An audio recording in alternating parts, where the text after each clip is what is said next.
Kita sejenak duduk dalam kegiatan mengembangkan batin. Kata mengembangkan batin ini sebagai kata pengganti dari yang umumnya kita mengerti bermeditasi. Bermeditasi itu apa? Bermeditasi adalah mengembangkan batin. Mengembangkan batin meskipun sudah dalam bahasa Indonesia, barangkali beberapa masih memerlukan penjelasan apa yang dimaksud dengan kata mengembangkan batin. Di sini kata mengembangkan batin adalah upaya dalam mengkondisikan agar batin ini bisa diwarnai oleh sisi-sisi bajik. Sengaja memunculkan hal bajik ke dalam batin. Dan ketika setelah berhasil memunculkan hal bajik ini ke dalam batin, berusaha untuk tetap berada dalam hal bajik itu, menjaga, merawat sampai selama mungkin, terus menerus. Kalau misalnya sampai alpa, oleh karena ada potensi pemikiran kita itu beralih ke hal lain, dengan kealpaan itu juga hal bajiknya itu tersisihkan, digantikan oleh hal yang sebaliknya, yaitu hal buruk. Menyadari telah berada di hal buruk, saat itulah kembali mengangkat sisi bajiknya ke dalam batin lagi. Di sini tujuan dari mengembangkan atau menyertakan sisi bajik ke dalam batin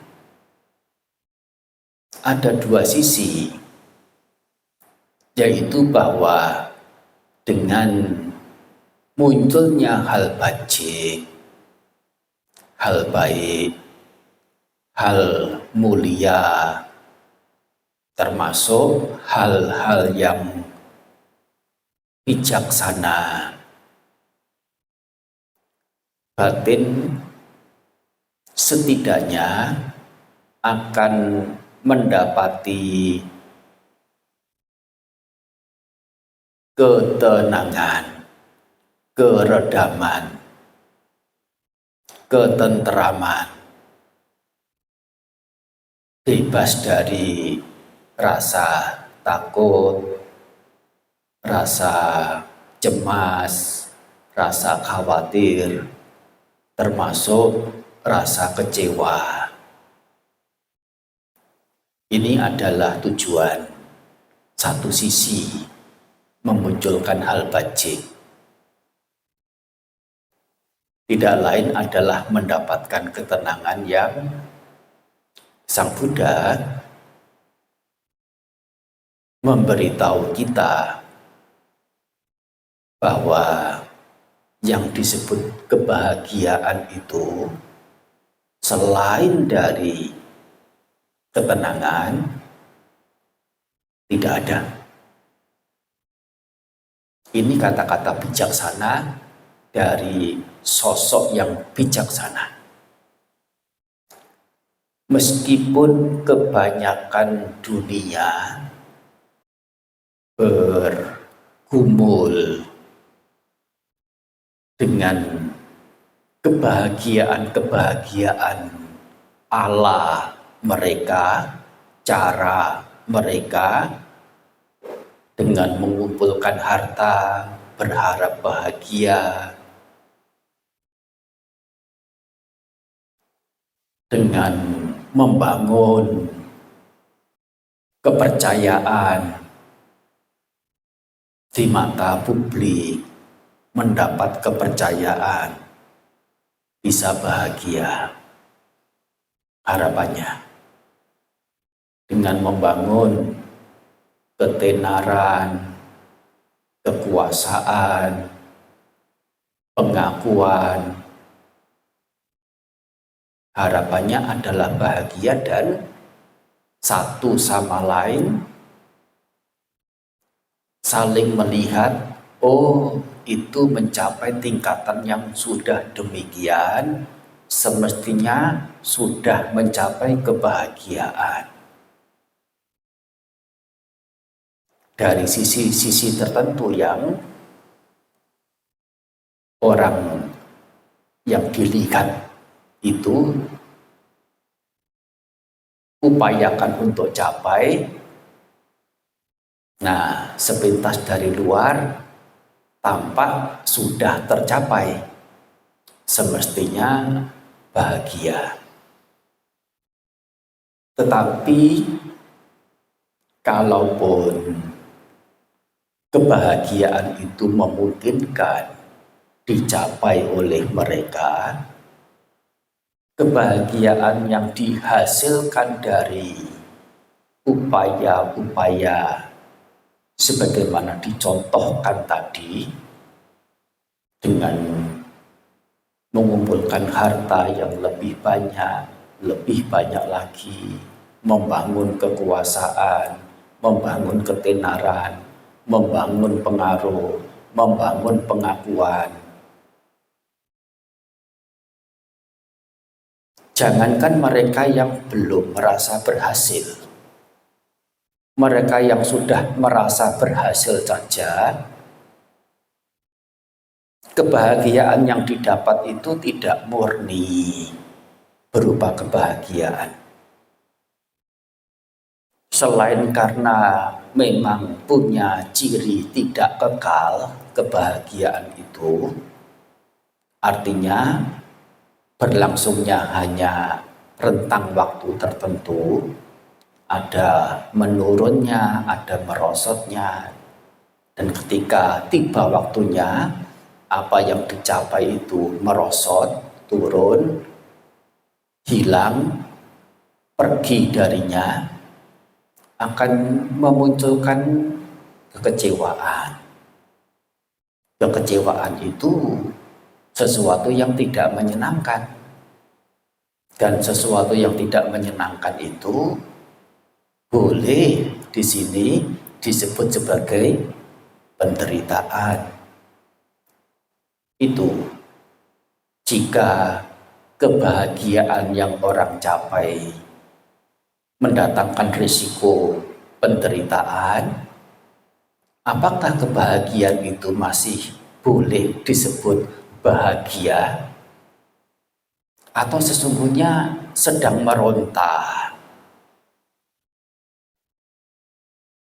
Yang mana sisi kenyataan yang lain adalah sebelum hal yang mendatangkan kebahagiaan itu merosot, menurun, pergi darinya, saat-saat hal yang mendatangkan kebahagiaan itu ada padanya, orang tersebut juga ternyata tidak murni kebahagiaannya, karena selalu dibayang-bayangi oleh kekhawatiran, kecemasan, bahkan ketakutan, bahkan sampai tercekam. Khawatir, cemas, takut, tercekam bahwa hal yang mendatangkan kebahagiaan yang ada padanya itu berapa lama bisa bertahan bersama dengannya. Pagi berpikir, pagi cemas. Siang memikirkan, siang cemas. Malam memikirkan, malam cemas. Khawatir, takut. Dan keberadaan cemas, keberadaan khawatir, keberadaan takut, ini adalah hal yang tidak menyenangkan. Dan hal yang tidak menyenangkan ini boleh disebut sebagai penderitaan. Nah, kita sebagai orang yang pintar, yang mencintai diri sendiri, semestinya tidak mengajak diri sendiri, mengarahkan diri sendiri menuju ke penderitaan. Nah, ini adalah manfaat dari memunculkan nilai luhur. Sisi lain, ketika seseorang memunculkan nilai luhur adalah sudah otomatis ketika nilai luhur diupayakan muncul ke dalam batin, mengisi batin, dalam waktu yang bersamaan itu pula hal buruk yang sebelumnya ada di dalam batin akan tersisih, akan tersingkir. Keberadaan tersisihnya, tersingkirnya sisi buruk sesungguhnya adalah secara langsung tidak langsung, sadar tidak sadar, itu sudah kelegaan tersendiri. Karena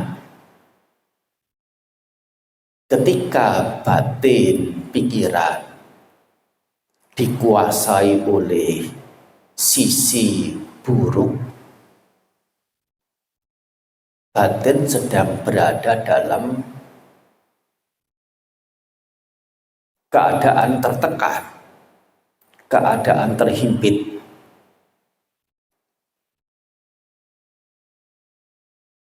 Keadaan panas, keadaan gelisah. Satu contoh, kekhawatiran, ketakutan itu tadi, termasuk juga kekecewaan, itu adalah hal buruk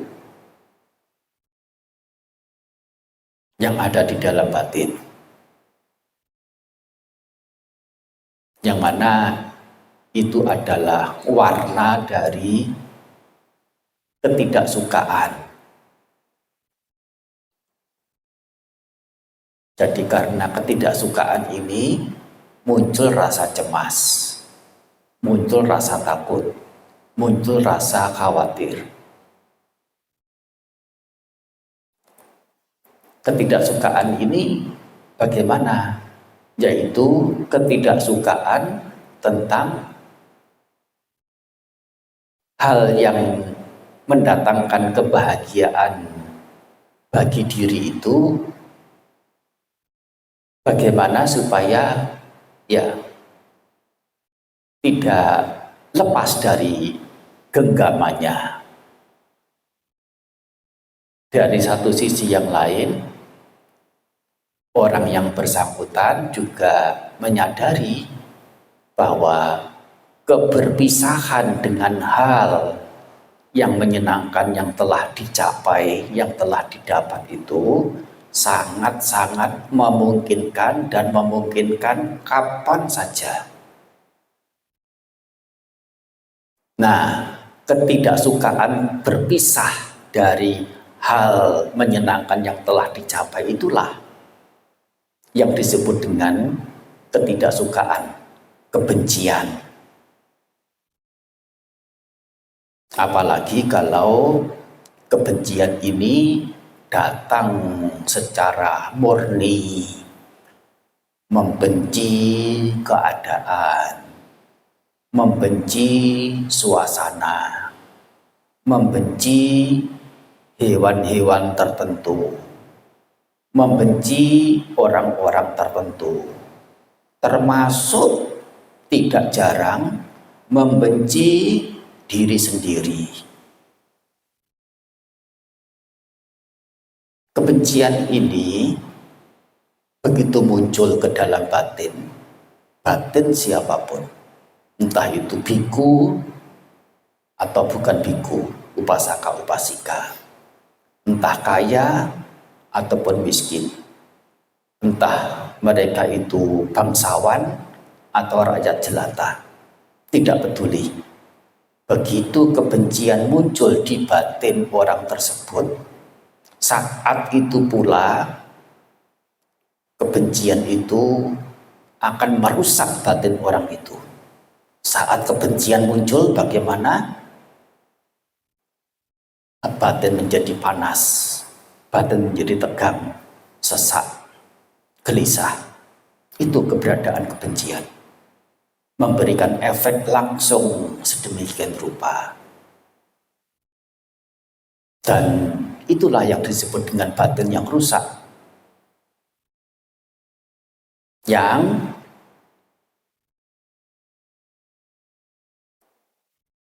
sebagai penyimpulannya adalah sedang berada dalam penderitaan.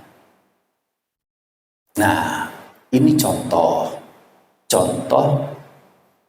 bila mana seseorang diliputi oleh hal buruk berupa kebencian. Dan hal buruk ini bukan melulu kebencian saja. Ada banyak yang lain yang secara umum atau salah satu rincian yang Sang Buddha ajarkan kepada kita, terdapat 16 jenis hal buruk yang kalau dalam bahasa Dhamma sebutannya adalah upakilesa. Kebencian hanya salah satu di antara 16 itu. 16 ini yang ketika muncul di dalam batin mendatangkan rasa panas, rasa gerah, rasa pedih, sesak, terhimpit, gelisah. Dan semuanya itu adalah nama lain penderitaan. Jika mengetahui, menyaksikan oleh diri sendiri dengan pengalaman-pengalaman yang lampau, bagaimana ketika kebencian, kemarahan, dendam, niatan jahat muncul di dalam batin. Saat itulah batin sedang berada dalam situasi sakit, situasi sengsara, situasi menderita. Sehingga melalui memunculkan nilai luhur, sisi yang bajik ke dalam batin, yang dikatakan secara otomatis hal buruk akan tersingkirkan. Hal buruk yang tersingkirkan itu bukan semata-mata telah mampu telah dapat menyingkirkan hal buruk, melainkan mendapatkan kemanfaatan. Apa itu? Terlepas, terbebas dari sisi yang menghimpit, sisi yang mendatangkan panas, pedih, gelisah, penderitaan itu. Nah, jadi ada dua sisi memunculkan nilai luhur itu, kemanfaatannya. Satu, ringkasannya, satu dengan memunculkan sisi bajik, ketenteraman, kedamaian, kebahagiaan yang mulia yang muncul dari nilai luhur itu bisa dienyam, yaitu bisa dinikmati. Sisi yang lainnya adalah sudah otomatis sisi buruk yang ada meliputi batin pada waktu-waktu sebelumnya itu, nah akan bisa menyingkir atau digantikan oleh sisi bajik yang diupayakan muncul ke dalam batin itu. Yang mana dengan tersingkirnya hal buruk, sisi buruk itu, sebagaimana dikatakan, orang akan terbebas dari hal-hal yang menyakitkan, mendatangkan penderitaan.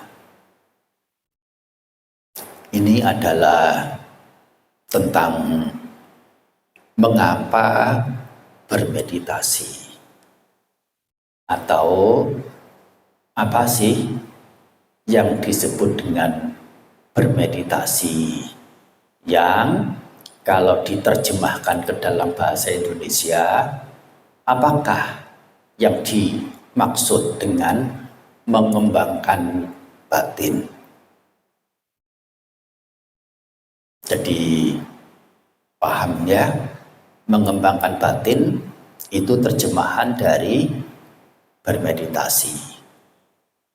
Makna mengembangkan batin itu ya sebagaimana tadi telah disampaikan.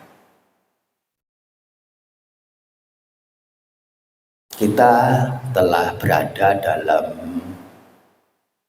kehidupan yang disertai dengan keyakinan pada Guru Agung Sama Sambuddha. Mendengar ajaran beliau, memahami meskipun belum keseluruhan, menjalankan meskipun belum keseluruhan, tetapi sedikit banyak telah menyaksikan manfaat nyata dari mengerti dan menjalankan ajaran Guru Agung Sama Sambuddha itu.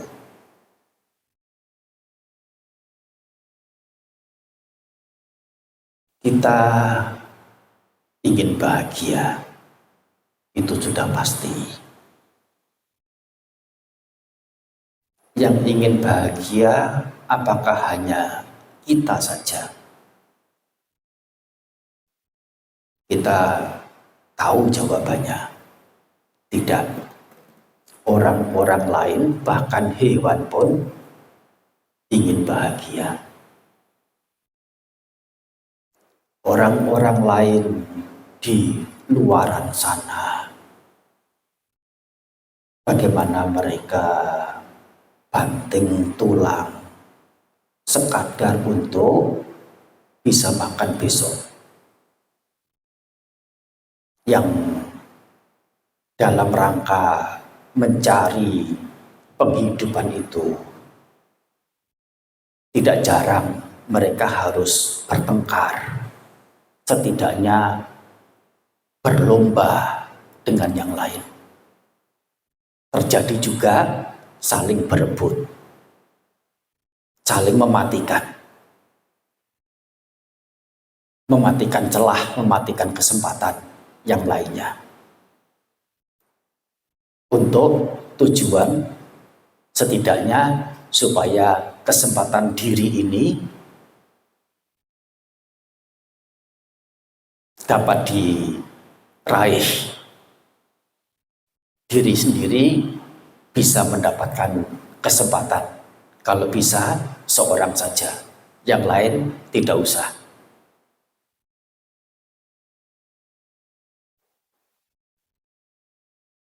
Melihat mereka terutama yang jangankan keyakinan mereka yang belum mengenal, belum mengerti, belum menjalankan ajaran Sang Buddha.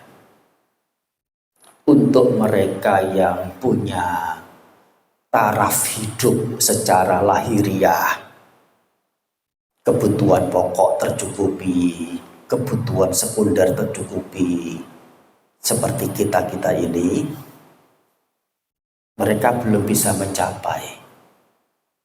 Mereka susah dengan keringat, dengan ratap tangis, bahkan mungkin juga dengan darah.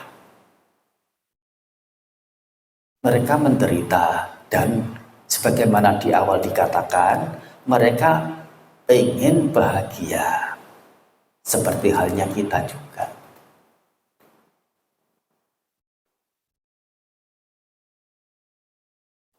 Mereka menderita secara fisik, secara lahiriahnya, karena kebutuhan-kebutuhan, termasuk keinginan-keinginan tentang hal-hal duniawi, barang-barang atau situasi tertentu yang menyenangkan.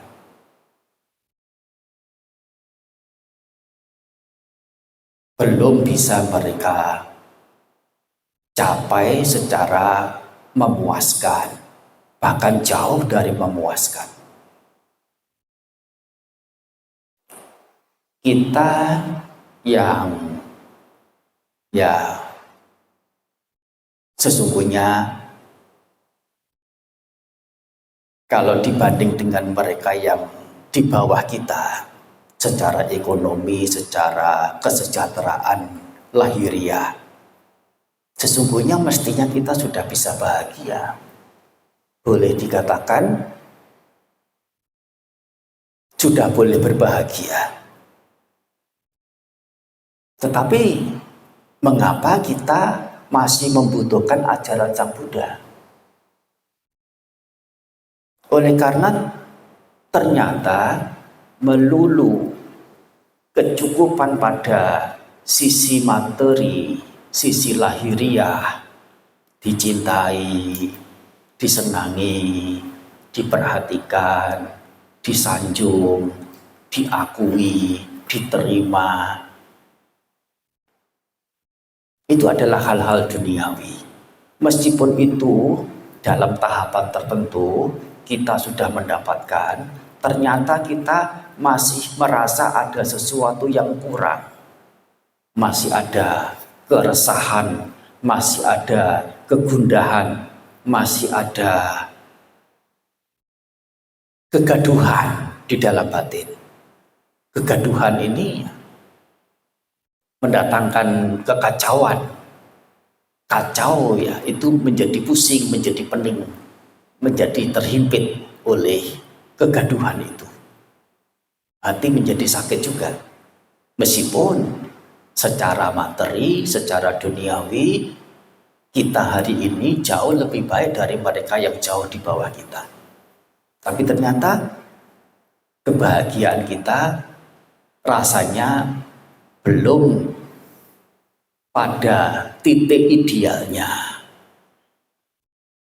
Mengapa kemudian kita beranjak untuk masuk,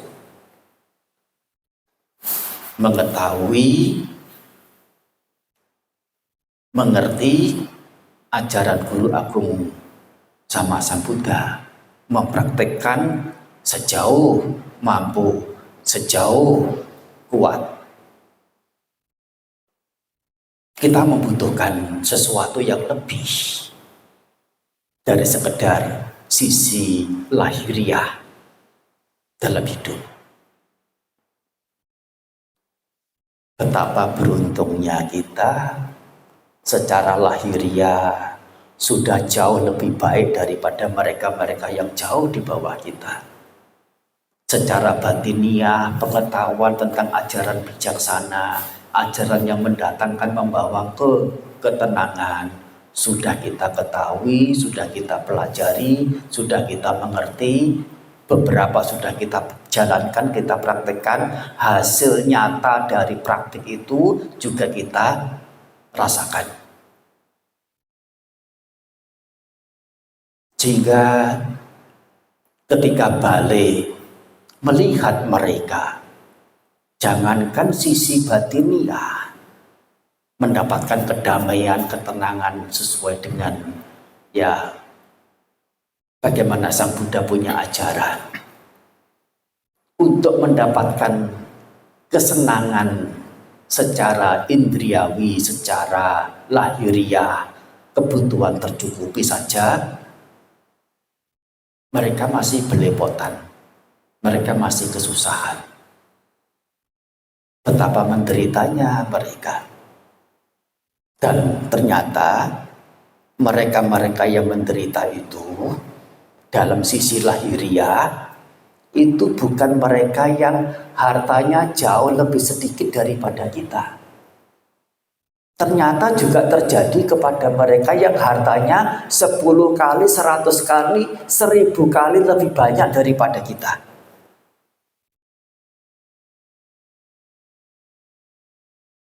Sudah konglomerat, bukan juta, bukan miliar, triliun pun bukan triliun biasa, ratusan triliun hartanya.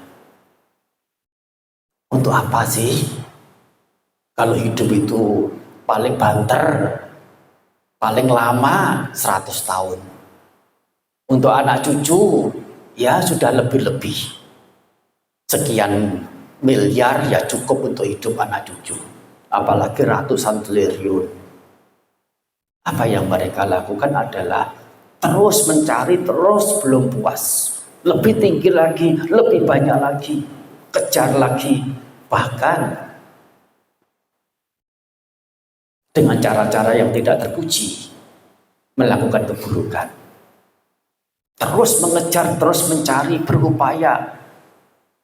Dan di sisi yang lain khawatir, cemas, takut harta, kekayaan atau hal-hal duniawi lainnya yang telah mereka dapatkan, yang telah mereka raih itu masih berada dengan dirinya tidak. Nah itu yang asetku nggak tahu, saya sendiri tidak ingat. Ya, yang ingat adalah notarisku. Yang ingat adalah kuasa hukumku. Aku sendiri tidak ingat ada di mana saja, saking banyaknya. Tapi ya itu, selalu ada kecemasan. Semoga yang telah aku dapatkan ini tidak dirampas, tidak diambil oleh pihak lain, atau tidak berkurang dengan tanpa kesediaan hatiku. Nah, selalu dibayangi oleh penderitaan-penderitaan dalam bentuk ketakutan ini. Selain penderitaan tentang upaya yang sedang dia lakukan untuk mencapai harta, mencapai hal-hal duniawi yang lebih banyak lagi, muncul kekhawatiran, kecemasan. Akankah harapan yang telah aku tetapkan itu akan bisa tercapai? Lobi sana, lobi sini, dengan menggunakan kekuasaan, dengan menggunakan pengaruh, dengan menggunakan segala potensi yang diri ada. Nah itu adalah selalu ada ketidaktenangan, ketidaknyamanan, ketidaktenteraman. Apakah mereka yang sudah sedemikian banyak hartanya itu sudah otomatis menjadi bahagia? Ternyata hal-hal duniawi sebagaimana dikatakan itu tidak menjamin kebahagiaan. Artinya mereka masih dikatakan sebagai yang menderita, dan mereka yang menderita di mata kita, mereka-mereka itu patut dibenci, patut diabaikan, atau patut dikasihani.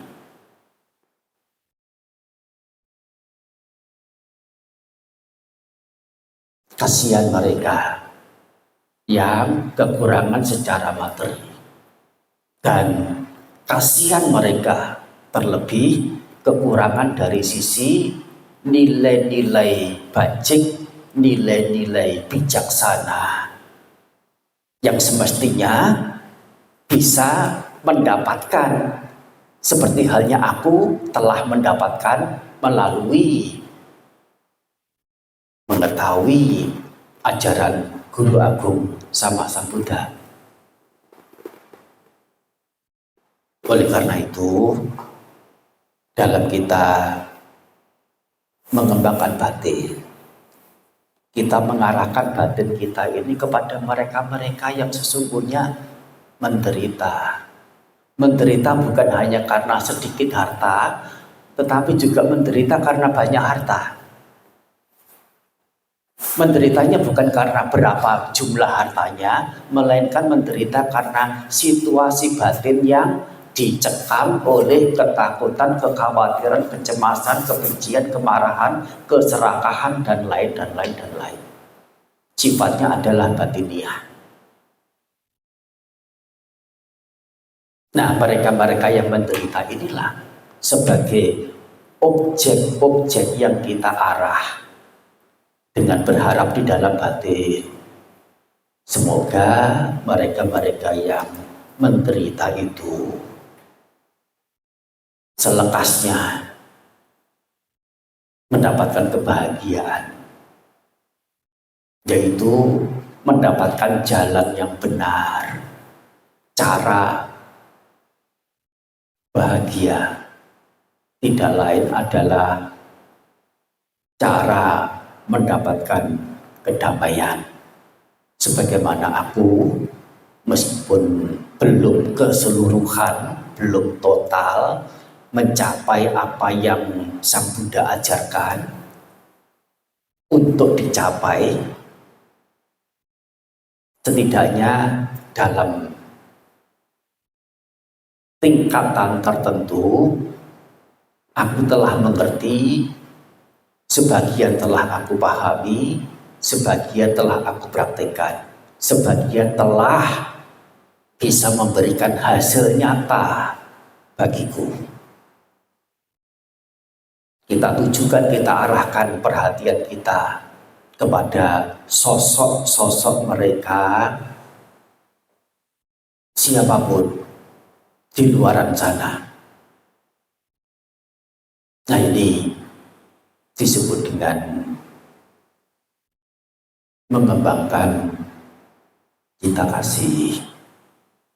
Meditasi dengan cinta kasih itu bagaimana? Ya, seperti itulah. Nanti ya dirangkum dalam batin. Mengembangkan batin itu apa? Yaitu memunculkan nilai luhur. Salah satu bentuk nilai luhur itu adalah cinta kasih, pengharapan baik. Aku sudah bahagia begini. Nah, bagaimana mereka? Mereka yang jangankan pengetahuan dharma, sisi ekonomi, sisi lahiriah saja masih ya tertatih-tatih, bahkan terkena imbas dari keinginan mereka sendiri, terjebak dalam keburukan, tindakan buruk, kemudian mendapati akibat dari keburukan itu, dipenjara, dikucilkan, dicemooh, diabaikan oleh masyarakat, direndahkan oleh masyarakat. Nah, itu adalah keberadaan mereka. Yang sesungguhnya mereka semua itu adalah objek-objek, yaitu sosok-sosok yang kita itu perlu untuk memunculkan pikiran yang disertai dengan pengharapan baik. Semoga mereka meskipun tidak pernah kenal, ingat wajahnya di sebelah timur sana, di sebelah selatan sana, di sebelah utara, di sebelah barat sana, di sebelah utara sana, yang jauh maupun yang dekat. Semoga mereka segera mendapatkan kebahagiaan, baik dari sisi lahiriah dan terutama dari sisi batiniah. Oleh karena lahiriah itu sendiri ya tidak ada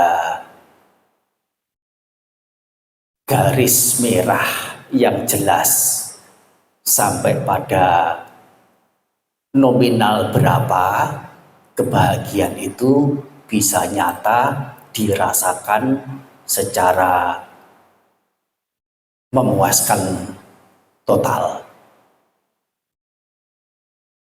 Setidaknya mereka ya bisa mendapatkan hal-hal yang membawa pada penyadaran ke jalan yang baik, ke jalan yang benar, ke jalan yang mulia, yang berapapun harta atau hal duniawi yang mereka miliki, jika disertai oleh hal-hal bajik, hal-hal benar, hal-hal mulia, mereka akan bahagia. Dan semoga mereka seperti itu. Itu adalah bagaimana mengarahkan pikiran kita kepada semua yang hidup, semua arah, dekat atau jauh, yang tampak atau yang tidak tampak. Apalagi kalau kita mengingat orang-orang yang dekat dengan kita. Siapa itu? Ayah kita, ibu kita, baik yang masih hidup maupun sudah meninggal. Apakah selama hidup mereka itu sudah mengenal ajaran guru agung dan mendapatkan kemanfaatan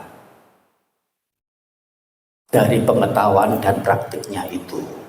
Atau mereka sangat disayangkan tidak beruntung seperti aku? Mereka tidak mengenal, belum mengenal sampai akhir hayat ajaran guru agung. Orang-orang yang aku cintai yang lain, pasanganku, putra-putriku, anak-anakku, saudaraku, keponakanku, cucuku, sanak familiku, teman-temanku, orang-orang yang baik terhadapku adalah ya lebih-lebih lagi kita menginginkan mereka untuk bisa bahagia. Kita punya pengharapan baik kepada saudara, apalagi yang apakah sudah otomatis kalau bersaudara itu pasti akan saling menyayangi, saling mencintai? Tidak otomatis. Apakah kalau sudah suami istri itu sudah ada pengharapan baik secara otomatis? Tidak otomatis. Apakah kalau sudah menjadi orang tua itu sudah otomatis akan dicintai anak-anaknya? Tidak otomatis. Perlu diupayakan, perlu dikerahkan bagaimana melalui pikiran kita tertuju ke individu-individu, mereka-mereka yang Aku cintai mereka-mereka yang mencintai aku. Bagaimana mereka itu dengan cara bajik dan bijaknya bisa mendapatkan kebahagiaan sebagaimana aku telah mencapainya meskipun belum pada idealnya, tetapi dalam tahapan tertentu dari mengerti dan mempraktekkan hal-hal yang Sang Buddha ajarkan itu, saya telah sedikit banyak menyaksikan kemanfaatan berupa terdapatnya ketentraman, kedamaian, kesejukan, dan itu adalah nama lain kebahagiaan. Nah, sesungguhnya uraian pengantar bermeditasi diuraikan serinci ini, walaupun rincian ini belum keseluruhan dari cara-cara pengembangan batin yang diajarkan oleh Sang Buddha. Ini baru satu cara saja, yaitu dengan memunculkan nilai luhur berupa cinta kasih, pengharapan baik, keberadaan batin yang terbebas dari membenci. Kalau cinta kasih ada di dalam batin, kebencian sudah otomatis tidak ada.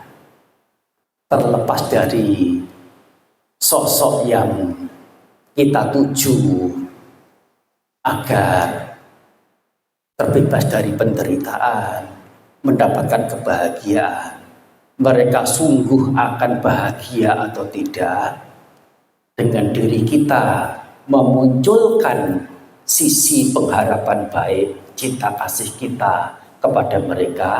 Hati kita sudah sadar atau tidak sadar disertai, dilengkapi, diliputi oleh cinta kasih, artinya keberadaan batin yang berlawanan dengan kebencian. Dan disitulah letak buah yang bisa dienyam, dirasakan.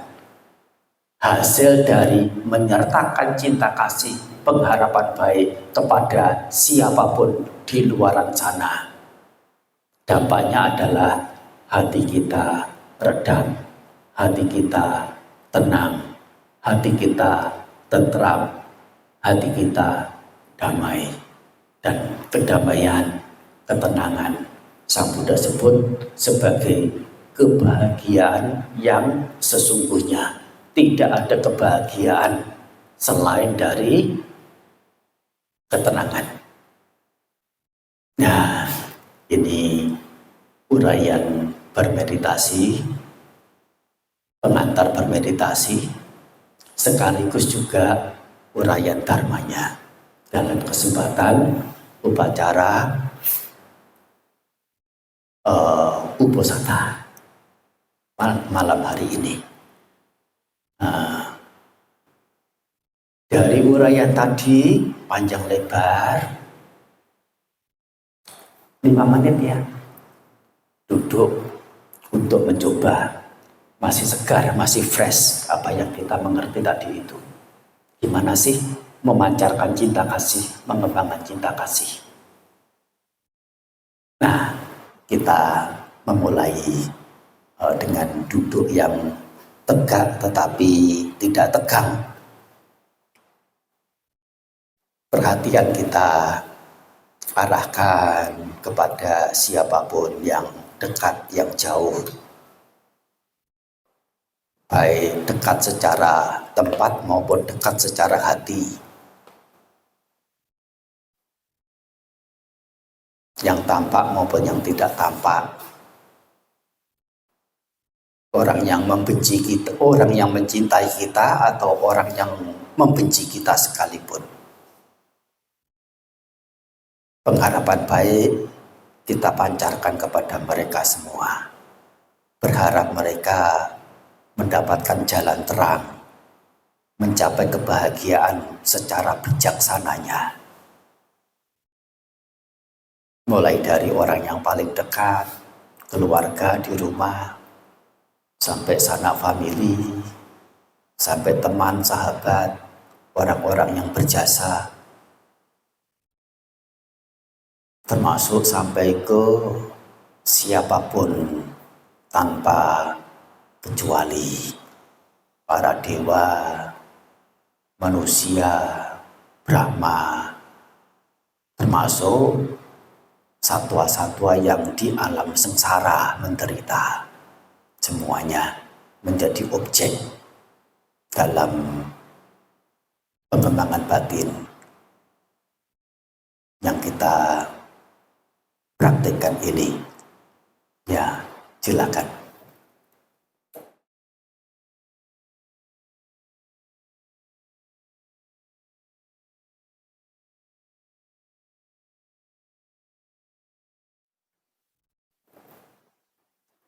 Bisa kembali memperhatikan sekitar, meninggalkan objek dalam pengembangan batin. Ya, kita keluar, memperhatikan ya sekitar. Selesai dari praktek pengembangan batin kita dalam hati ya dengan berucap ya, Sapi Santa Bawantu Sukitata. Semoga semua satwa berbahagia.